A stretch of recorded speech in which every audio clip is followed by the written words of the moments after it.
नवरात्रे में जब 5वां दिन नवरात्रे का रहे, चैत्री नवरात्रे का 5वां दिन रहे, और मान लो कि आपके घर में किसी बच्चे की, लड़के की या लड़की का या मंगल विवाह नहीं हो रहा हो या शादी नहीं हो रही हो, या उस लड़के लड़की के लिए बहुत प्रयास कर लिया आपने और उसकी शादी हो ही नहीं रही, अथक प्रयास आपने कर लिया और उसका मंगल विवाह नहीं हो रहा, तो ये देवी भागवत में स्पष्ट कहा गया है, देवी भागवत में वर्णन किया गया है, देवी भागवत में वर्णित किया गया। और देवी भागवत में कहा गया कि आम का जो पत्ते होते हैं, आम का जो पत्ता होता है, आम का जो पल्लव होता है, उस आम के पत्ते पर हल्दी और सिंदूर,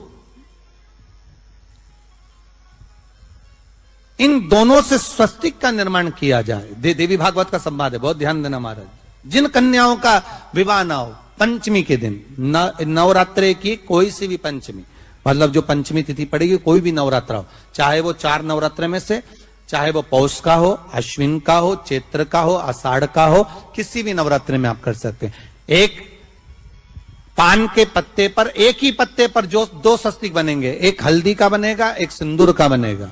बस अंतर इतना है, जो हल्दी का स्वस्तिक है उस पर कंकु के चावल अर्थात रौली के चावल, रौली कुंकू के चावल रखना है, और जो सिंदूर का है उस पे हल्दी के चावल रखना।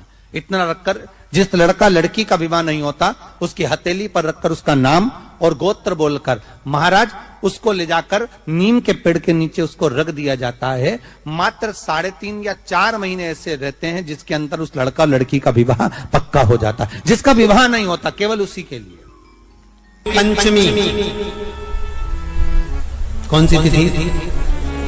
पंचमी, चाहे वो शुक्ल पक्ष की हो चाहे वो कृष्ण पक्ष की। जिसको साइटिका की बीमारी होती है या स्लिप डिस्क की बीमारी होती है या कमर की रीढ़ की हड्डी कहीं बाकी टेढ़ी होने लगती है या नसें चौक होने लगी हों, काम ना कर रही हों, तो उसके लिए कुंदकेश्वर महादेव पर आप कोई भी सफेद कलर के पुष्प, भगवान शंकर के मंदिर में कुंदकेश्वर के नाम से 31 फूल समर्पित करना है। 31 पुष्प, और कुंदकेश्वर के नाम से 31 पुष्प समर्पित कर कर बेलपत्री के पेड़ के नीचे की जड़ थोड़ा सा भाग निकालकर ऊपर से छीलकर अंदर का भाग शंकर कुंदकेश्वर को चढ़ाना है। उस जड़ को लाकर उसको पीसना है और पीस कर सुबह के समय शिव महापुराण की कथा कहती है, आपको सुख अनुभव हो जाएगा। कार्य सिद्ध। जिंदगी में कभी संपदा कम नहीं हो सकती, संपदा बढ़ती चली जाती है। संपदा घट नहीं सकती, बढ़ेगी और घटेगी, कष्ट नहीं आ सकता, रोग बीमारी तकलीफ नहीं आ सकती। आपके लिए तो लाभदायक है, समझ लो ये कथा। शास्त्र कहता है कि जिसके घर में संपदा की कमी हो, पैसा आ ही नहीं रहा हो, सब तो उलझ गया हो, बहुत टेंशन चल रहा हो, पंचमी तिथि के दिन गन्ने का रस, गन्ने का रस जानते हो, ईख का रस, गन्ने का रस तुलसी जी के क्यारे में हाथ में लेकर 7 बार अपना नाम और गोत्र बोलकर छोड़ दो। जिंदगी में 3 साल में तो करोड़पति बनकर बैठ जाओगे, कभी लक्ष्मी की कमी नहीं आ सकती। तैयारी में बैठे रहोगे कि फिर पंचमी तिथि आए। हमारे यहाँ सांपों की पूजन कौन से दिन होती है, कौन सी तिथि में करते हैं? जम के बोलो जरा। नाग पंचमी। नाग पंचमी का मतलब क्या है? सांपों की पूजन करो। नाग पंचमी का मतलब होता है शंकर जी के मंदिर में जाकर 1 लोटा जल समर्पित कर दो। उसका कारण क्या है कि हमारे परिवार में, हमारे कुटुंब में, परिवार में कोई 7 पीढ़ी के अंतर्गत भी अगर कोई जीव तड़प रहा होता है, पड़ा हुआ होता है, उसकी मुक्ति नहीं होती है, तो पंचमी का चढ़ा हुआ जल उस जीव को प्राप्त हो जाता है और वो जीव तर जाता है, उसका फिर जन्म नहीं होता। वो तर संपदा के लिए अर्थात जिसका व्यापार नहीं चलता, जिसके घर में पैसा नहीं आता, या नौकरी नहीं लग रही, या सर्विस नहीं लग रही, आप अप्लाई कर रहे हो, जगह जगह जाकर इंटरव्यू भी दे रहे हो और पैसा नहीं आता, तो उसके लिए भी प्रयास किया जाता है। पर उसके लिए यहाँ पर जो धन के लिए करते हैं, उसके लिए विष्णुपदी के लिए करते हैं। मतलब जैसे गंगा के जल में तुलसी के 11 पत्ते डाले जाते हैं और उसको किसी भी नारायण के मंदिर में राम कृष्ण शिव शंकर नहीं राम कृष्ण भगवान विष्णु दत्त आदि जितने नारायण के मंदिर हैं उस मंदिर में किसी भी पात्र में एक छोटे से पात्र में उसको भरकर रखी आते हैं महाराज। उससे भी जॉब सर्विस नौकरी में सफलता प्राप्त हो जाती है, परंतु वो भी एकादशी को ही होता है। कुछ देर तक पात्र को रखा जाता है, फिर वही पात्र का जल किसी भी वृक्ष के नीचे डाल दिया जाता है, उससे भी नौकरी के लिए फायदा मिलता है।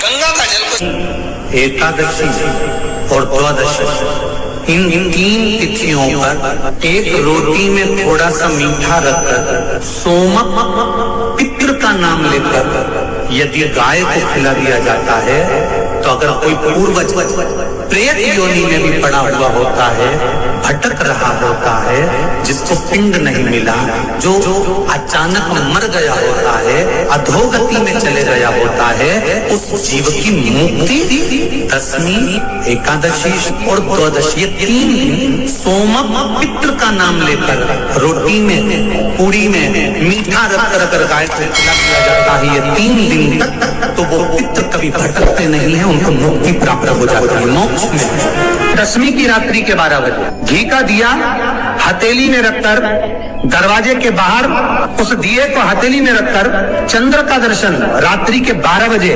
दिए की लो में चंद्र का दर्शन करते हैं, उससे ज्योत प्रबल होती है हमारे।